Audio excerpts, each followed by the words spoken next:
السلام عليكم ورحمة الله وبركاته. ازيكم يا اغلى متابعين، عاملين ايه؟ وحشتوني جدا جدا. والنهارده فيديو جديد وحلقة جديدة من يوميات بوسي اللهلوبة. يومنا النهارده هنبدأ بالصلاة على الحبيب المصطفى صلى الله عليه وسلم. اللهم صل وسلم وبارك عليك يا حبيبي يا رسول الله. بما ان بقى ان احنا داخلين على شم النسيم، والحاجات الحلوة دي بتحلى في شم النسيم، سواء السردين او الفسيخ او الرنجة. طبعا كلنا بنحب الحاجات دي قوي في شم النسيم. فانا عملت النهارده معاكم تخليل السردين بطريقة سهلة وبسيطة جدا جدا. وعايزه اقول لكم كمان فيها وفر كبير جدا. يعني كل الكميه اللي قدامنا دي كلها انا جايباها ب 100 جنيه، وعملتها كيلو ونص ب 100 جنيه من السردين اللي قدامكم ده. وفي كمان ارخص من كده اللي هو الاصغر من كده كمان. ما خدش معايا والله 5 ايام بالظبط، وكان بالطريقه اللي انتم شايفينها دي زي الزبده قدامكم اهو. اللحم بيطلع كله بكل سهوله وجميل جدا، مع الليمون بقى كده والبصل، حاجه كده في منتهى الجمال.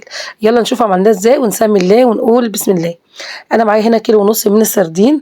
السردين ده كان ب75، انا خدته ب65 جنيه، وخدت كيلو ونص ب100. عجبني شكله صابح وجميل، وطبعا السمكية كده سليمة وناشفة وماسكة نفسها زي ما انتم شايفين. انا غسلته وشطفته كده وسبته حوالي ساعتين 3 في المصفى دي يصفي كل المية بتاعته. طبعا من نجاح السردين او اي حاجة انت هتملحيها من الاسماك لازم تكون ناشفة من المية بتاعتها خالص. احنا هنا مش هنفتح بطنه ولا هننضفه ولا اي حاجة خالص، احنا بنشوفه بس شطفة كويسة من الحنفية. وبعد كده بنمسك واحدة واحدة.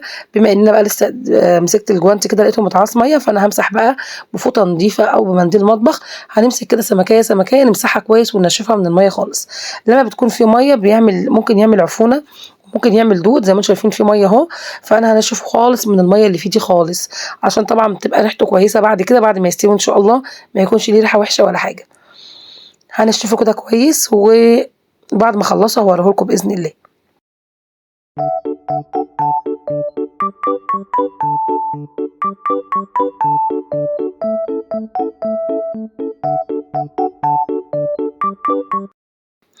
وكده يا بنات بعد ما خلصته خالص ونشفته كله زي ما انتم شايفين اهو، ما فيهوش كده ولا نقطه ميه. هنشوف بقى هنعمل مع بعض ايه. عندي كده بقى طبق، وهجيب 5 معالق من الملح.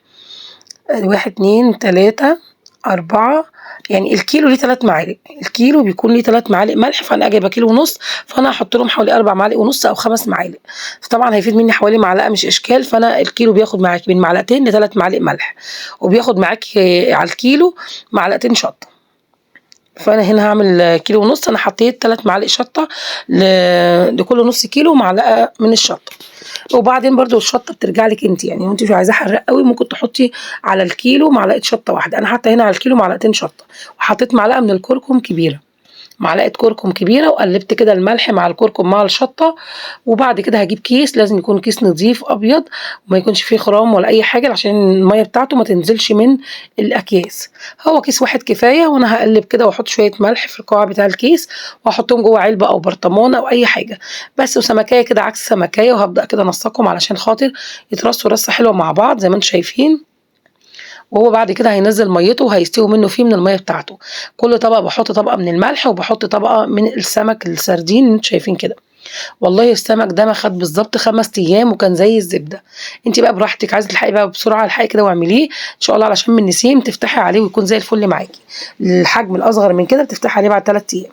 احنا كنا بنعمل السمك الصغير ده بنفتح عليه بعد 3 ايام، ده انا فتحت عليه بعد 5 ايام كان زي الفل. وبما ان خلاص الجو بدأ كمان يبقى حر شويه، مش هياخد معاكي وقت وهيستوي معاكي بسرعه. يلا الحقي بقى هاتيه. زي ما انت شايفه احنا كده بنحط سمكيه عكس سمكيه او نرصهم كده، المهم عايزينهم يكونوا متساويين. ونرش الملح، واهم حاجه في كل سمكيه يكون طايلها الملح من الراس لحد الديل، ما يكونش ناقصها ملح خالص. من السمكيه كل سمكيه يكون طايلها الملح من الراس لحد الديل، تغطيه خالص زي ما انت شايفه. طبعا انا كنت ممكن احط الكميه بتاعت الملح كلها، بس انا هستكفي باللي انا حطيته ده. فاض مني كده حوالي معلقه ملح كبيره، هشيلها وكفايه كده الملح اللي انا حطيته.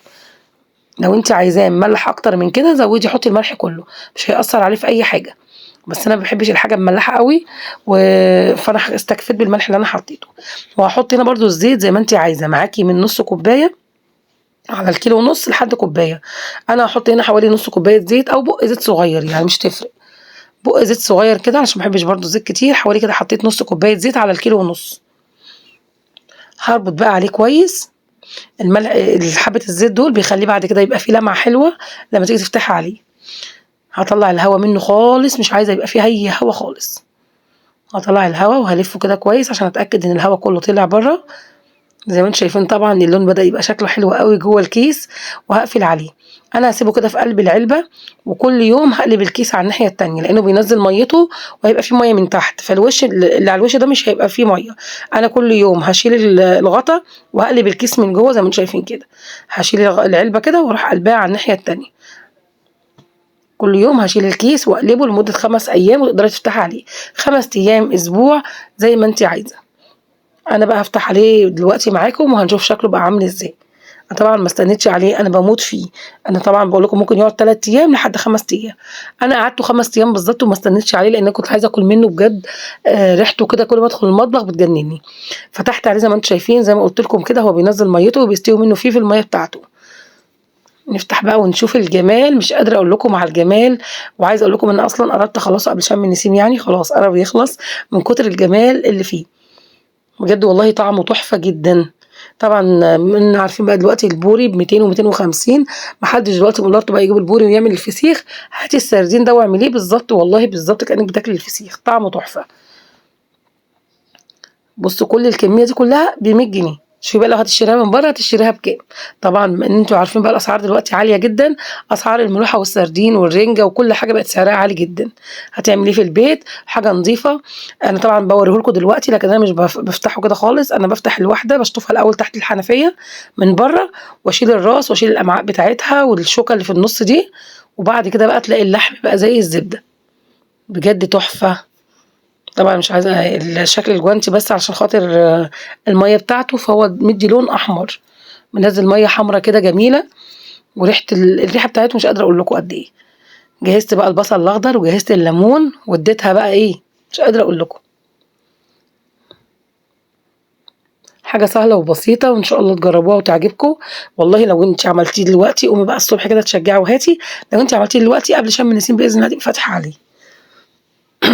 طعمه خطير خطير بجد. عايزه اقول لكم ان في يوم ده جبت رنجه، والله سيبنا الرنجه وكلنا السردين تحفه.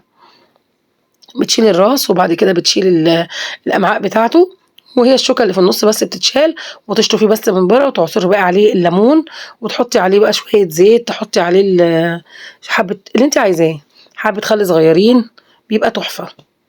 بصي انا بقشره زي ما بوريكم كده، انا بقشره كده، بشيل منه اللحم، بشيل القشر واشيل اللحم والشوك، وبعد كده اعصر عليه الليمون. بس بعد ما بشطفه الاول من بره، طبعا شكل ايدي مبقاش كده. يلا اشوفكم على خير والسلام عليكم.